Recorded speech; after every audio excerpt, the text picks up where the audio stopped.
Olá, turminha! Tudo bem com vocês?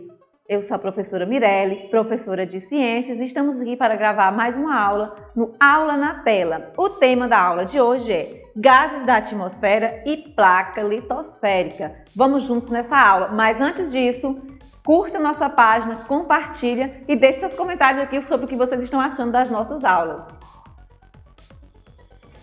Para iniciar a aula, a gente vai fazer um pequeno experimento. Como o tema hoje são gases, né? E como eles estão muito presentes em toda a nossa atmosfera, em todo o ambiente, vamos fazer um pequeno experimento para trabalhar um pouco mais sobre os gases. Aqui, vocês vão precisar apenas, eu trouxe só um copo e 2 pedacinhos de vela. Claro que se vocês forem fazer em casa, com a supervisão de um adulto. Pronto, como vocês podem observar, eu trouxe 2 velas. E vou acender todas as 2. Em uma delas eu vou tampar com um copo de vidro, pode ser esse copo americano que vocês costumam ter em casa, e a outra eu vou deixar destampada. E vocês vão observar o que vai acontecer com a vela do copo que eu tampei. E o que vai acontecer? A vela apagou. Agora eu quero que vocês deixem aí nos comentários da aula sobre o motivo que fez com que essa vela se apagasse, o que causou. Como vocês observaram no exemplo anterior, na prática que nós fizemos, ao longo dessa aula a gente vai explicar o que foi que realmente aconteceu com a vela, por que ela apagou. Hoje vamos estudar um pouco sobre o ar e as suas misturas, o ar que nós respiramos, os gases que estão presentes na atmosfera. O ar atmosférico é uma mistura de vários gases. Os 2 gases presentes em maior quantidade são o nitrogênio e o oxigênio. Eles são incolores, né? Ou seja, eles não têm cheiro nem cor, então não são visíveis a olho nu. Se vocês observarem, eu tenho aqui 3 experimentos. Em cada garrafinha eu tenho o oxigênio, tenho o nitrogênio e tenho os 2 juntos. Não tem como você diferenciar o gás apenas olhando. Tem que ter mecanismos de separação desses gases. Tanto o nitrogênio como o oxigênio são os gases mais presentes na atmosfera, mas nós temos o gás carbônico, entre outros, que estão diretamente ligados ao ecossistema, à respiração e à manutenção da vida. O primeiro gás que nós vamos estudar é o oxigênio. Quando você respira oxigênio. O oxigênio ele é vital para que exista a vida na Terra, tanto os seres vivos, animais, como plantas. Eles são fundamentais. Sem o oxigênio, nós não conseguiríamos respirar. E esse cara que em 1774, na época não tinha tecnologia, nem se imaginava a tecnologia que nós temos hoje, mas esse cara, esse francês, Antoine Lavoisier, ele conseguiu fazer a separação, ou seja, ele conseguiu tirar o ar, separar o ar, oxigênio, dos demais gases. Com isso, ele percebeu que o oxigênio ele é um comburente, ou seja, ele precisa estar ali para estar ativando a queima de combustão. Foi justamente o que aconteceu com a vela. Quando eu deixei a vela dentro do copo e fechei, quando foi consumido, a chama consumiu o oxigênio presente naquele recipiente, a vela apagou, porque ela precisaria de mais oxigênio para se manter acesa. Como ela consumiu o oxigênio, automaticamente a vela apaga. Por isso a gente diz que o oxigênio ele é um comburente, pelo fato de ser necessário para que ocorra a queima de um certo combustível, no caso, a vela. Quando eu tampei, enquanto tinha o oxigênio, ela ainda estava acesa. Quando foi consumido o oxigênio presente naquele espaço, a vela apagou. A que ficou fora, por estar recebendo o oxigênio, ela permaneceu acesa e iria permanecer acesa até acabar, justamente pela questão de ter muito oxigênio no ambiente. Outro gás importante, mas que não tem muita relação com a vital, com a questão da vida, da sobrevivência, é o nitrogênio. É o gás mais abundante na atmosfera, presente de maior abundância. Ele é incolor, ou seja, ele não tem cor nem cheiro. E ele é responsável, né? Ele é um componente abundante no ar, não é combustível, nem comburente, ou seja, ele não funciona como o gás oxigênio, que ele é um comburente.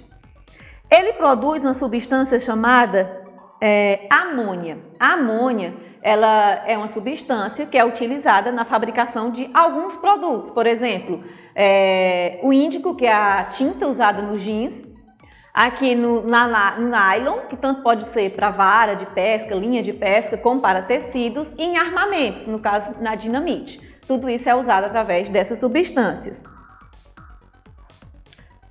Outro gás muito comum é o gás carbônico. Qual é a importância do gás carbônico? A gente costuma dizer que o gás carbônico ele tanto é maléfico como é benéfico, depende da quantidade que ele está no ambiente. O gás carbônico ele é absorvido pelas plantas, pelos produtores que realizam a fotossíntese, ou seja, ele absorve esse gás, o gás carbônico, e no processo de fotossíntese ela libera o O2, que é o oxigênio, que é o gás fundamental para que exista a vida no planeta. E o gás também é responsável pela queima de combustíveis, que em grande excesso ele pode ser maléfico na questão do efeito estufa, que nós vamos estudar um pouco mais à frente. Ele também está presente lá nos nossos refrigerantes, nos medicamentos efervescentes. Quando você coloca, por exemplo, um comprimido efervescente na água, vai subir aquelas bolhas. Aquelas bolhas nada mais é do que gás carbônico. O gás do refrigerante que a gente costuma tomar diariamente também está lá presente. Poluição do ar. Existem vários gases que são nocivos à saúde, todos eles estão relacionados à questão da respiração. Por que respiração? Porque nós inalamos esses gases diariamente ou quando você está exposto a regiões ou lugares que têm bastante poluição. Alguns dos gases, entre os principais poluentes atmosféricos estão alguns sólidos dispersos no ar na forma de pequenas partículas e alguns gases como o monóxido de carbono, o dióxido de enxofre, os óxidos de nitrogênio, ozônio e os vapores de gasolina e diesel. O que a gente vai estudar aqui é o gás carbônico, como eu já falei anteriormente. Ele, em quantidade adequada, ele não tem malefícios algum, muito pelo contrário, ele é benéfico porque as plantas o absorvem, transforma em gás oxigênio, ele está lá na camada, no efeito estufa, ele está retendo o calor, a luz solar vinda do sol, mas quando ele está em excesso, ele vai reter muito mais calor, vai acontecer um desequilíbrio e o planeta tende a aquecer mais. E o que é que causa? As grandes indústrias, fábricas, muitos veículos, tudo isso vai causando a queima de combustível e vai levando esse CO2 para a atmosfera. Outro exemplo também é o monóxido de carbono. Esse gás inodoro e incolor é altamente tóxico. Quando inalado, interfere na capacidade do sangue de transportar gás e oxigênio a diversas partes do corpo. Por exemplo, comumente, quando tem um incêndio, aí dizem, muitas pessoas morreram asfixiadas. Por quê? Ele vai impedir que entre a oxigenação, que é o gás oxigênio. Então, como você vai inalar muito esses gases tóxicos, impedindo a sua respiração, aí que você vai morrer por intoxicação, pela questão dos muitos gases presentes naquele ambiente. Às vezes nem é tanto pelas queimaduras, é mais por inalar muito esses gases, esses tóxicos. Temos também o dióxido de enxofre. Esse gás é altamente agressivo ao sistema respiratório, podendo agravar problemas respiratórios já existentes e provocar distúrbios como a bronquite. Como eu falei anteriormente, todos os gases eles estão doenças relacionadas diretamente aos pulmões, porque é através da respiração que a gente inala esses gases. O dióxido de enxofre ele vai produzir na atmosfera outro componente, outro poluente, que é o trióxido de enxofre. O trióxido de enxofre, quando ele entra em contato com as águas, com a água, com a formação da nuvem, vai acontecer o que a gente chama de transformação de ácido sulfúrico.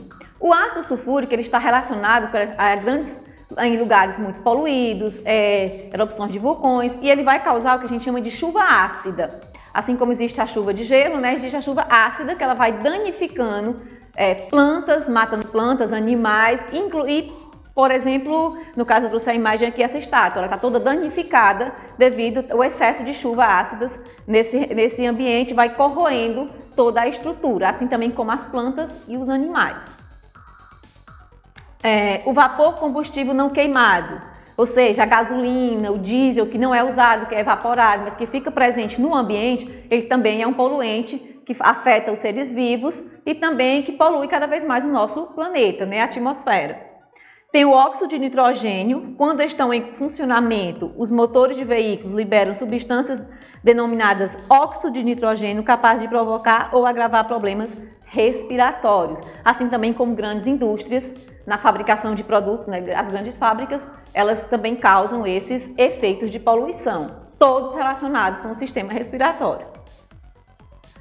Nós temos aqui partículas sólidas em suspensão, né? As partículas sólidas que poluem o ar são lançadas nele principalmente pela fumaça produzida através de incêndio ou queima de combustíveis e indústrias.